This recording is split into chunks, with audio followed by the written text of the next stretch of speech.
beralih ke informasi lainnya Tribuners. Dampak perubahan iklim di pesisir utara Jawa Tengah semakin masif. Data dari Kemitraan Suhu di Jawa Tengah mengalami peningkatan.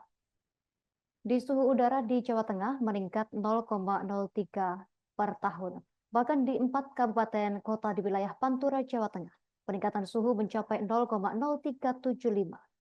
Sejumlah wilayah juga terdampak karena perubahan iklim tersebut. Untuk informasi lebih lengkapnya, kita telah terhubung bersama rekan Budi Susanto, wartawan Tribun Jateng yang akan melaporkannya untuk Anda. Rekan Budi Susanto, silakan laporan selengkapnya dari Anda.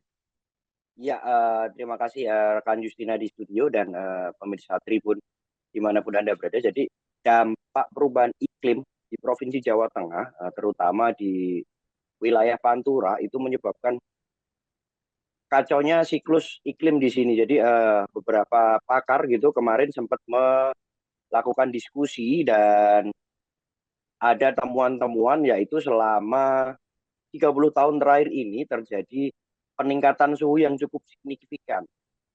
Hal itu membuat perubahan iklim itu juga berpengaruh terhadap beberapa bencana di Provinsi Jawa Tengah, terutama di Pantura Barat seperti di Kota Pekalongan, Kabupaten Pekalongan, terus Kabupaten Kendal, hingga ke arah timur sampai ke Demak dan sekitarnya.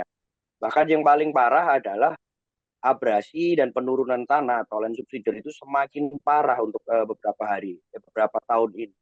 Dari informasi dari Bapeda Provinsi Jateng, bahkan selama 4 tahun terakhir, yaitu tahun 2020 hingga 2024, itu terjadi kerugian akibat perubahan iklim dan bencana yang terjadi dengan total sekitar hampir 15 triliun rupiah.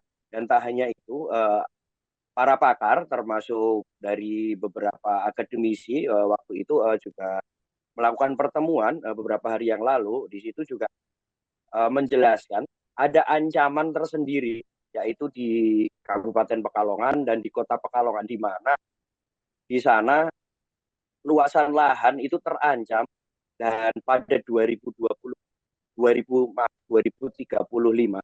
diperkirakan jika tidak ada solusi terhadap perubahan iklim ini, 90% daratan akan menghilang.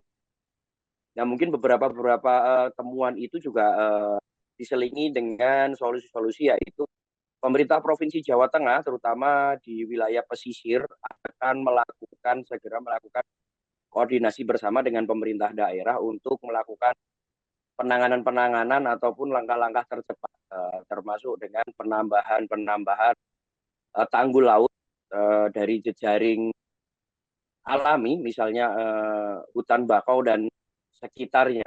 Mungkin seperti itu rekan Justina di studio. Terima kasih rekan Budi Susanto, wartawan Tribun Jateng atas informasi dari Anda. Selamat bertugas kembali. Pemirsa, kami tampilkan wawancara wartawan kami bersama Eka Melisa, Direktur Program Kemitraan. Kita pakai skenario itu sebenarnya skenario IPCC ya, International Panel on Climate Change. Jadi kayak sekelompok ahli saintifik, tadi Pak Irawan bilang harus basis sains. Jadi kita lihat dari skenario itu ada kenaikan rata-rata dari 30 tahun terakhir itu sebanyak tadi. Kalau kita pakai skenario-nya, saya takut terlalu teknis nih, tapi kalau skenario-nya yang kita bilang moderat itu 0,02 derajat Celcius. Tapi itu pun kan kayaknya kecil ya kelihatannya ya Pak Mas ya. Tapi sebenarnya kalau dalam perubahan iklim karena fungsinya global, naik 1,5 derajat Celcius aja itu dampaknya luar biasa besar. Tadi kayak mungkin naiknya permukaan air laut menjadi lebih besar, dan kemudian juga curah hujan jadi sangat bergeser. Kalau kita bisa lihat sekarang kalau musim hujan dia sangat deras gitu ya. Makanya kemarin juga ada banjir. Download Tribun X sekarang, menghadirkan lokal menjadi Indonesia.